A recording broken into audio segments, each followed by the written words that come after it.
काम वासना अध्यात्म में बाधक है? अगर नहीं तो फिर सब धर्मगुरु इसके खिलाफ ही क्यों बोलते दिखाई देते हैं? काम वासना या कोई भी चीज, किसी भी प्रकार की वासना धर्म में बाधक है। लेकिन वासना के नाम पे जब भी बात चलती है तो काम वासना का विचार सबसे पहले आता है।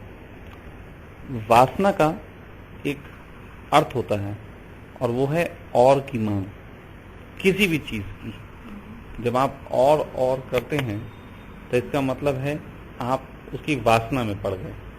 सपोज दैट काम जो है वो एक शुद्ध स्वरूप है, लेकिन काम की मांग, बार बार मांग, काम वासना हो जाती है। कोई भी व्यक्ति काम से मुक्त होना नहीं चाहता, लेकिन इसकी और की डिमांड से मुक्त होना चाहता है। और केवल काम में ही नहीं, किसी भी चीज में जब आप और की मांग में हैं, इसका मतलब है कि मन की आपकी जो है वो लेयर बहुत गहरी है और वो धर्म में बाधक बनेगी।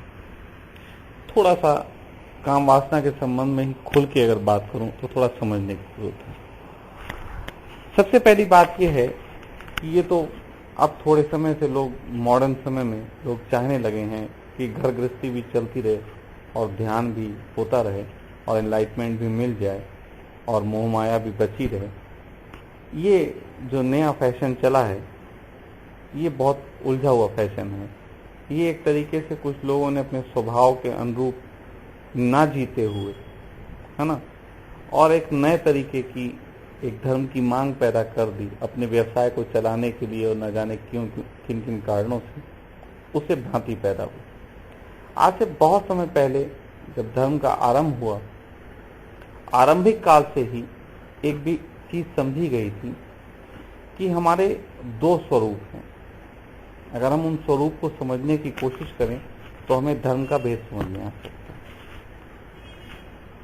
पहला एक स्वरूप है, सपोज दैट हम अपने शरीर को ले लेते हैं। हमारे शरीर में दो तरीके की चीजों से मिलकर शरीर चलता है। एक तो है हमारा पदार्थ रूप, हमारे हाथ पैर जितना भी है ये पदार्थ रूप है जो हमें दिखता है, जिसे हम शरीर कहते हैं। लेकिन केवल यही नहीं है जो शरीर को चलाने के लिए काम करता है। इसके पीछे मैं एक बात कहता हूं जिसको लोग आत्मा अपने ढंग से कहते हैं, मैं उसको कहता हूं EMI, इलेक्ट्रोमैग्नेटिक फील्ड। बॉडी की छोड़ दो, दुनिया का कोई भी तत्व ऐसा नहीं है जिसकी इलेक्ट्रोमैग्नेटिक फील्ड ना होती। वो इलेक्ट्रोमैग्नेटिक फील्ड यदि डिस्टर्ब हो जाए तो सब डिस्टर्ब हो जाता है। जब हमारा शरीर चलता है तो उसके पीछे हमारी इलेक्ट्रोमैग्नेटिक फील्ड का सहयोग होता है। हम इसको ऐसा मान सकते हैं कि इलेक्ट्रोमैग्नेटिक फील्ड हमारे शरीर का अदृश्य रूप है और हमारा शरीर इलेक्ट्रोमैग्नेटिक पल्स का जो है वो दृश्य रूप है। तो एक अदृश्य है और एक दृश्य है। जो दृश्य है ये विस्तार मांगता है। दृश्य को देख सकता है, आंखों से तुम पदार्थ को देख सकते हो, लेकिन उस अदृश्य को देखने के लिए ये आंख काम नहीं आती। तो धर्म का जब ये भाव किसी के अंदर जगा कि कुछ चीज ऐसी है जो आंखों से नहीं दिखाई देती, तो वहां से जर्नी स्टार्ट हुई इंट्रोवर्ट। तो एक तरफ है कि जब हम बाहर भागते हैं तो उससे समाज निर्मित होता है, और दूसरा जब हम अंतर यात्रा करते हैं, जब हम ध्यान में उतरते हैं, तो हम बाहर की रनिंग छोड़ के अंदर की तरफ आते हैं। अगर तुम बाहर की रनिंग में ही लगे हो तो तुम अंदर कैसे आओगे? उसके लिए तुम्हें आना मुश्किल पड़ जाएगा। कोई भी ध्यान विधि ऐसी नहीं है दुनिया की जो भागते दौड़ते होती है। आंख बंद करके भागने दौड़ने वाली कोई भी ध्यान की तरकीब कभी किसी ने नहीं बनाई। हाँ, ये बहुत तरकीबें बनाई गई हैं कि पहले कूद फांद लो, बाद में आंख बंद करके बैठ जाओ, लेकिन अंत में आंख बंद करके बैठना ही तरकीब है। भागते दौड़ते हुई कोई तरकीब निर्मित नहीं की जा सकती। तो जब भागते दौड़ती हुई की कोई तरकीब निर्मित नहीं की जा सकती, तो मन को चलायमान रखते हुए मन से मुक्त होने का कोई उपाय भी नहीं। चलायमान रख रहे हो और तुम सोचते हो मुक्त हो जाओ, ऐसा कोई भी विधि नहीं होती। तो मन को चलायमान होना बंद होना पड़ेगा। इसलिए किसी भी प्रकार की वासना का अर्थ होता है कि मन अत्यधिक चलायमान। तुम्हें भूख लगती, तुम्हें अभी रसगुल्ला पसंद आता है, थोड़ी देर बाद तुम्हें बर्फी पसंद आने लगती, मन चलायमान। बर्फी के लिए तुम्हें बाहर जाना पड़ेगा, खरीदने के लिए तुम्हें पैसों की जरूरत पड़ेगी, पैसों के लिए तुम्हें काम की जरूरत पड़ेगी। तो एक छोटी सी बर्फी तुम्हें कितना संसार में उलझा देती है, इसका कोई हिसाब नहीं। इसीलिए कहते हैं साधक का सबसे पहला धर्म है आवश्यकताओं को जान के, उन्हें सीमित करके, उनके सहयोगी बन के, उन्हें अपनी यात्रा में सहयोगी बना के आगे बढ़ना। आज ही की बात है कि सुबह एक लड़के ने मुझसे कहा था कि स्वामी जी, धन के बगैर तो ध्यान की यात्रा नहीं हो सकती। तो मैंने ये जरूर उससे कहा, मैंने कहा निश्चित कि तुम जो धन का महत्व मांगते हो उससे संसार की यात्रा में तो रुकावट आती है, ध्यान की यात्रा में धन से कोई रुकावट नहीं है। अगर तुम्हें बाहर जर्नी करनी हो तो धन चाहिए, लेकिन अगर तुम्हें अंतर यात्रा करनी हो तो धन की कोई आवश्यकता नहीं। उसने मुझसे कहा कि भोजन तो करना पड़ेगा। तो मैंने उससे एक चीज कही, यदि तुम अपने अहंकार को गिराने का सामर्थ्य रखते हो तो कम से कम इस दुनिया में अब भोजन की कोई कमी नहीं है। तुम्हें बिना कुछ करे भी भोजन की व्यवस्था हो सकती है। इतने गुरुद्वारे मौजूद हैं, इतनी और सारी संस्थाएं हैं जो जगह जगह भोजन खिला रही हैं, तो भोजन कोई बहुत बड़ी समस्या नहीं है। एक रोटी तो तुम कुंडी बजा के भी कहीं मांग के ले सकते हो। अंतर यात्रा के लिए रुकावट नहीं है, सारी रुकावट है बाहर यात्रा के लिए। अच्छे गैजेट्स तुम्हें नहीं मिल सकते धन के बगैर, कारें नहीं मिल सकती, बंगले नहीं मिल सकते, एसी नहीं मिल सकता, ये सब नहीं मिल सकता तुम्हें धन के बगैर। लेकिन धार्मिक होने के लिए, धार्मिक होने के लिए तुम्हें धन की जरूरत पड़े, ये कोई अनिवार्य शर्त नहीं। तो हमेशा से सभी तरीके के धर्मों ने एक ही चीज पे बात समझी, उन्होंने किसी प्रकार से मन की बाहर की गति रोकी जाए। जब मन की बाहर की गति रुक जाएगी तो उसकी पूरी ऊर्जा अंतर की यात्रा की तरफ लगाई जा सकती है। लेकिन एक तरफ तुम अंतर यात्रा करो और दूसरी तरफ तुम्हारी सारी ऊर्जा बाहर की तरफ लगी रहे, तो तुम कभी भी वहां नहीं पहुंच सके जिसके लिए आए। तो इसीलिए धर्मों ने जो है वो सेक्स को गलत बताया। सेक्स क्योंकि सबसे बड़ी हमारी मांग, दो चीजों की मांग इस जगत में सबसे बड़ी है। और दूसरी मांग की भी बात उस लड़के ने आज कही थी। उसने कहा था चलो भोग की बात तो हमने समझ ली, अब संभोग की बात कर लेते हैं। संभोग की बात करेंगे, अब हम कहां से इसकी पूर्ति करें, कहां से इसकी पूर्ति करें। स्त्री चाहिए, फिर दूसरा शामिल हो गया, स्त्री धन मांगती, धन लाओ तो गृहस्थी जमाओ, गृहस्थी जमाओ तो फिर वो संसार में वो। सही कहा, मैं बिल्कुल उससे सहमत हूं कि जहां तक भोजन का संबंध था वहां तक तो धर्म निपट लिया। भीख मांग के काम चलाया, भीख से काम चल सकता था, भिक्षा पात्र फैला लिए, लोगों ने ऐसी संस्थाएं निर्मित कर दी जहां भोजन मिल सकता है। लेकिन अभी तक दुनिया की किसी संस्था ने जो है वो संभोग की व्यवस्था उपलब्ध नहीं कराई। और ये संभोग की व्यवस्था, मुझे लगता है कि आज अगर बात छिड़ी है तो कुछ संस्थाएं आगे खड़ी हो जाएंगी आके, जो कहेंगे हम संभोग की व्यवस्था भी उपलब्ध कराते हैं, एक सन्यासी के लिए कोई दिक्कत नहीं। और सही ना कहीं ये सूक्ष्म रूप में इस देश में पहले हो चुका है। नगर वधुएं होती थी, देव कन्याएं होती थी, संत जो थे उनका भोग करते थे। ये बात बड़ी अजीब सी लगेगी, एक स्त्री को इसलिए वहां रखा जाता था कि भोग करे। निश्चित ही इसमें बहुत कुछ गलत हुआ होगा बाद में, लेकिन आरंभिक जब दृष्टि इसकी रही होगी, शुरुआत इसकी जब की गई होगी, तो कहीं ना कहीं भोग और संभोग ये दो बहुत गहरी मांग है शरीर की, जिसकी वजह से इसकी भी व्यवस्था की गई होगी कि एक पुजारी को हम अगर धन से मुक्त करें, उसे कुछ धन भी दें, और यदि उसके भोग की भी व्यवस्था हो सके तो शायद पुजारी हमें वास्तविक ज्ञान दे सकता है। वरना पुजारियों को, ज्ञानियों को इन दो चीजों की तलाश में कब पंडित हो जाना पड़ा, इसका समाज जिम्मेदार है। ये दो चीजों की तलाश ने ही ज्ञानियों को पंडित होने की तरफ प्रेरित किया, क्योंकि ज्ञान से ये दो चीजें मिलती नहीं। पंडित से थोड़ा सा चालाकी से लोगों को ठग के 4 पैसे कमा के ये दो चीजें आसानी से उपलब्ध हो जाती।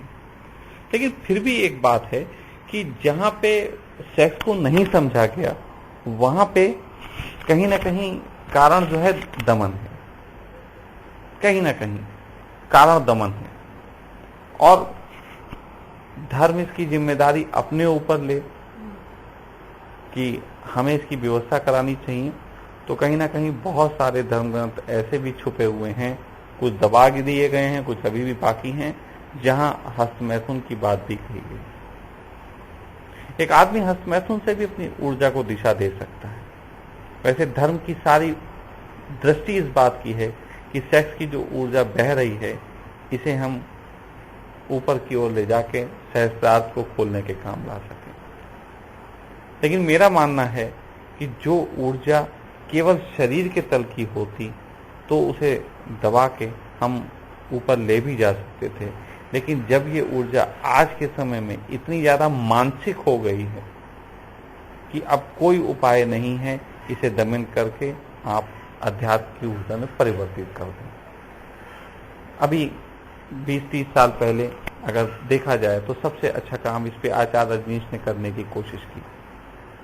सबसे अच्छे ढंग से उन्होंने समझाने की कोशिश की कि कैसे अपनी ऊर्जा को, सेक्स ऊर्जा को आध्यात्मिक ऊर्जा में बदला जा सकता है। बहुत अच्छा प्रयास करने की कोशिश की, मैं तारीफ करता हूं। लेकिन उस प्रयास का परिणाम क्या हुआ?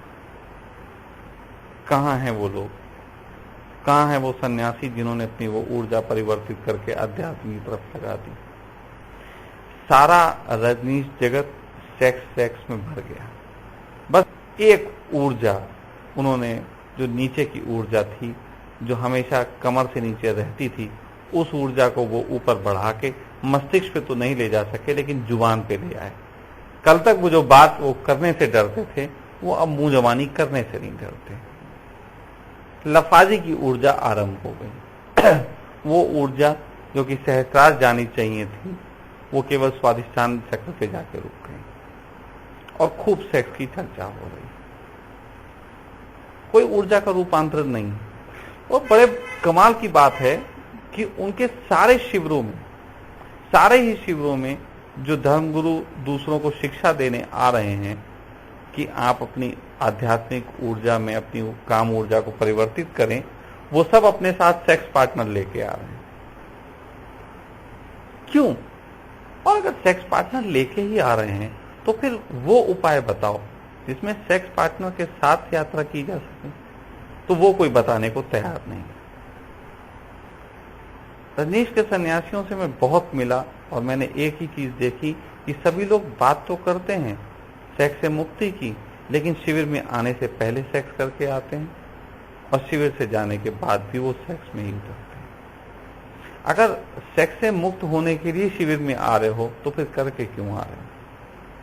सेक्स में उतर के आने की क्या जरूरत है? तो ये जो तुमने बात पूछी कि ये जो धर्म की जो बात है, इसमें काम वासना को क्यों रुकावट समझा गया, रुकावट समझने का सिर्फ एक ही कारण है, और वो कारण है ये क्योंकि सेक्स की वजह से संसार खड़ा होता है, अधिकतम संसार खड़ा होता है। यदि तुम्हारे सेक्स की वजह से अधिक संसार निर्मित ना होता हो, तुम्हारा सहज सेक्स अपनी सहज अभिव्यक्ति में पैदा हो सके, तो उस कंडीशन में कोई भी अड़चन नहीं है सेक्स के साथ होते हुए आप अध्यात्म की यात्रा कर सको।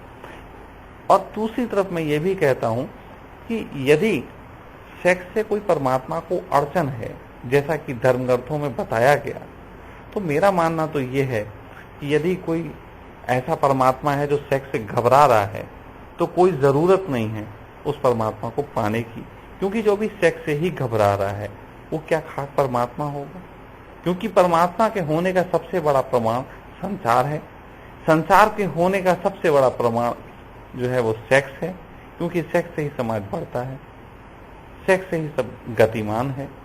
तो इससे घबराने वाला तो कम से कम कोई कारण नहीं हो सकता।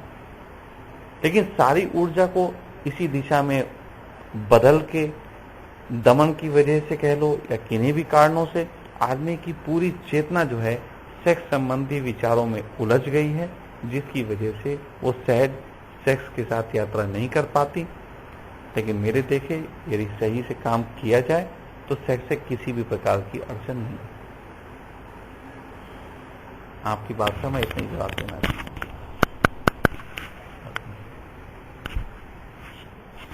स्वामी जी ये बताएं कि क्या हिप्पीज आध्यात्मिक थे? हाँ, पहली बात तो यह है कि आप हिप्पीज को आध्यात्मिक कहें या धार्मिक कहें, इससे कोई बहुत फर्क नहीं पड़ता। मेरा मानना यह है कि जब भी कोई कौम, जब भी कोई विचार स्वतंत्रता की तरफ बढ़ता है तो वो आध्यात्मिक ही होता है। हिप्पियों ने किया क्या था, हिप्पी पैदा कहां से हुए थे, अगर इन सब बातों की थोड़ी खोज करो तो तुम्हें मालूम पड़ेगा कि हिप्पी वास्तव में थे क्या।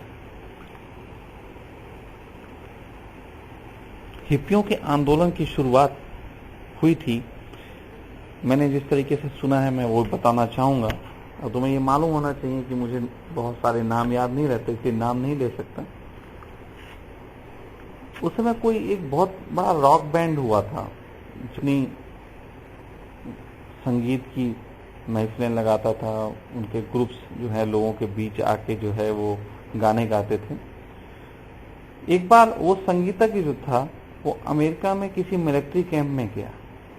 तब मिलिट्री कैंप में जो जवान थे उनको एक खास तरीके की ड्रग दी जाती थी, जिस ड्रग को देने के बाद उनको आदेशित आराम से किया जा सकता था। तो उस तरीके की ड्रग वहां दी जाती थी, तो वो ड्रग जब उसे दी गई तो उसे बड़ा अच्छा लगा, उसे बहुत आनंद आया। जब वो वहां उस कैंप से लौट के आया तो उसने उस ड्रग का इस्तेमाल अपने संगीत के जो कार्यक्रमों में करना शुरू किया। जो लोग भी संगीत के कार्यक्रम में आते उन्हें वो ड्रग देता और उसके बाद वो अपने म्यूजिक को बजाता। उस म्यूजिक को फिर लोगों ने ज्यादा पसंद करना शुरू किया। वहां से एक आंदोलन खड़ा हुआ, क्योंकि वो जो लोग नशा करते थे वो नशे में अपनी सभी जो चीजें हैं उनको भूल जाया करते थे। तुम्हें मालूम होना चाहिए कि एक तो कॉन्शियस माइंड होता है और एक सब कॉन्शियस माइंड होता है। आदमी की ज्यादातर दिक्कतें कॉन्शियस माइंड के संबंध में, सब कॉन्शियस के संबंध में ज्यादा दिक्कतें नहीं। जैसे कि सपोज दैट तुम अभी बैठे हो, तुम अभी जो भी कर रहे हो ये तुम्हारा कॉन्शियस माइंड है, और तुम्हें इससे बहुत दिक्कतें होंगी, कमाना है, ये करना, वो करना, बहुत सारी समस्याएं होंगी। लेकिन रात को तुम सो जाते हो तो तुम्हारी ये समस्याएं विदा हो जाती हैं। वो सबकॉन्शियस माइंड उस समय काम करता है। तो सबकॉन्शियस माइंड में सबकॉन्शियस माइंड की समस्याएं रहती हैं, कॉन्शियस माइंड में कॉन्शियस माइंड की समस्याएं रहती हैं। लेकिन सबकॉन्शियस माइंड की समस्याएं ज्यादा बड़ी नहीं। तुम गौर करना कि रात को जब तुम सोते हो तो उस सोते वक्त यदि तुम्हारे पीछे गुंडे पड़ जाएं, बदमाश पड़ जाएं, तो तुम्हारा वो बहुत कुछ बिगाड़ नहीं पाते। वो एक सोल्यूशन भी कहीं ना कहीं से उसमें आ जाता है। तुम्हारे सपनों में तुम्हारे पास एक उपाय होता है उसका, और तुम उस उपाय को कर भी लेते हो। इसलिए रात की समस्याएं जो हैं इतनी बड़ी समस्याएं नहीं होती कि उनका कोई समाधान ना हो। लेकिन तुम्हारी वर्तमान की जो दिक्कतें होती हैं वो वर्तमान की दिक्कतें इतनी भारी होती हैं कि इनका कोई उपाय समझ में ही नहीं आता। उसी प्रकार जब कोई व्यक्ति नशा लेता है तो वो सबकॉन्शियस माइंड में प्रवेश कर जाता है। ये खास तौर पे बने हुए ड्रग्स ये सबकॉन्शियस माइंड में प्रवेश करा देते हैं। तो आदमी को वर्तमान से संबंध टूट जाता है, वो एक प्रकार के स्वप्न में होता है जहां कोई समस्या नहीं। तो जब वो संगीत की महफिलों में, क्योंकि वो नशा दिया जा रहा था, संगीत की महफिलों में कौन लोग जाते थे? मजदूर नहीं जाते थे। उन संगीत की महफिलों में रईस, ज्यादा पैसे वाले लोगों के बच्चे जाया करते थे। उन बच्चों को जब वो नशे का स्वाद मिला तो कहीं ना कहीं उनको सबकॉन्शियस माइंड का स्वाद मिला। वो जो सबकॉन्शियस माइंड में जाने का जो स्वाद है वो अध्यात्म का ही लक्षण है। क्योंकि कहीं ना कहीं धर्म भी ये बात कहता है कि जगत जो है वो स्वप्न की भांति देखो। वो तुम्हें कॉन्शियस माइंड में ही सबकॉन्शियस माइंड की विधियां सिखाने की एक कला है। वो कहीं ना कहीं जो सबकॉन्शियस माइंड में जिस तरीके से आप जो है सब समस्याओं के बीच भी समाधान में रहते हो, तो कॉन्शियस माइंड में भी यदि तुम ऐसा कर सको तो एक आनंद को उपलब्ध होगी। तो इस दृष्टिकोण से मैं कहता हूं कि उनको नशे के मामले से वो अध्यात्म का ही उनको जो है वो एक झलक मिली। फिर उसका परिणाम ये हुआ कि उनका चिंतन जो है वो परिवर्तित हुआ। जब भी कोई चिंतन परिवर्तित होता है तो उसके पास फिर एक चीज होती है और वो होता है क्वेश्चन। और क्वेश्चन जो है वो समाज को कभी अच्छा नहीं लगता। समाज को अच्छा लगता है कि जो आंसर दिए जाते हैं आप उनको फॉलो करें। समाज को अच्छा नहीं लगता कि आप क्वेश्चन करें, समाज की व्यवस्थाओं को छेड़खानी करें। तो हिप्पियों ने सामाजिक व्यवस्थाओं में छेड़खानी करनी शुरू कर दी। वो युवक, वो युवतियां अपने माता पिताओं के साथ तर्क वितर्क करने लगी। अपने अंकल्स के बीच, अपने रिलेटिव्स के बीच उनकी जो बातें थी वो एक क्रांतिकारी काम करना शुरू कर दिया। तो इसलिए उनको बोला कि हिप्पी। हिप्पी का अर्थ ही होता है, हिप से रिलेटेड है, जिन्होंने समाज को पीठ, हिप दिखा दी। उन्होंने समाज को हिप दिखाई, पीठ दिखाना भी कह सकते थे, लेकिन हिप दिखाना इसलिए कहा गया क्योंकि उनके तर्क जो थे वो थोड़े से आपत्तिजनक थे। जब कोई व्यक्ति पीठ दिखाता तो जैसे पिता ने कहा कि तुम मेरी बात मानो, एक बेटे ने मुंह घुमाया और चला गया, ये बैक दिखाना हुआ। लेकिन जब पिता ने कहा तुम मेरी ये बात मानो, तो हिप्पी ने कहा तुम होते कौन हमसे ये बात कहने वाले, और फिर पलट के चला गया। इसको हिप्पी बोला गया, इसको हिप्पी बोला गया। तो उनके पास शाब्दिक जो है वो बहुत ज्यादा ज्ञान नहीं था उनके पास, और फिर वो निकले। हिप्पी क्रांति के साथ जुड़ी हुई जो एक बात है उसे समझे बगैर समझना मुश्किल पड़ेगा कि वो आध्यात्मिक थे या नहीं थे।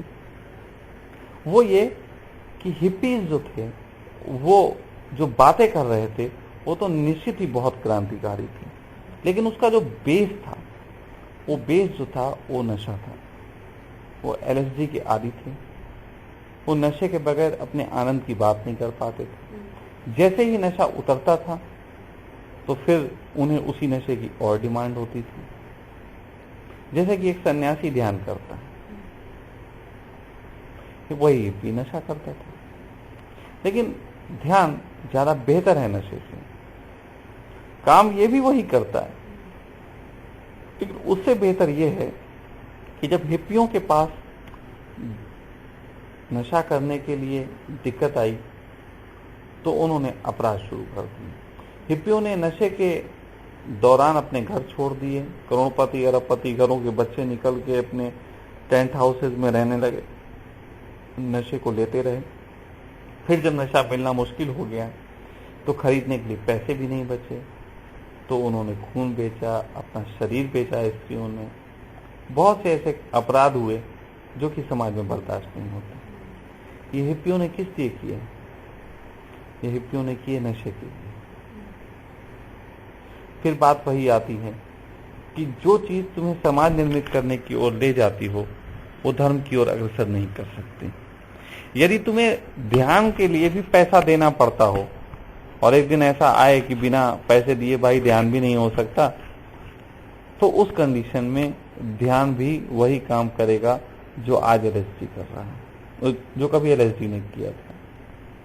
तो इसलिए आंख बंद करके जाना ध्यान में, कोई किसी से नशा नहीं लेना है, खरीदना नहीं है, तो तुम्हें कम से कम एक बहुत स्वतंत्रता है कि अपनी इंद्रियों को सिकोड़ के वहां पे ले जा सको।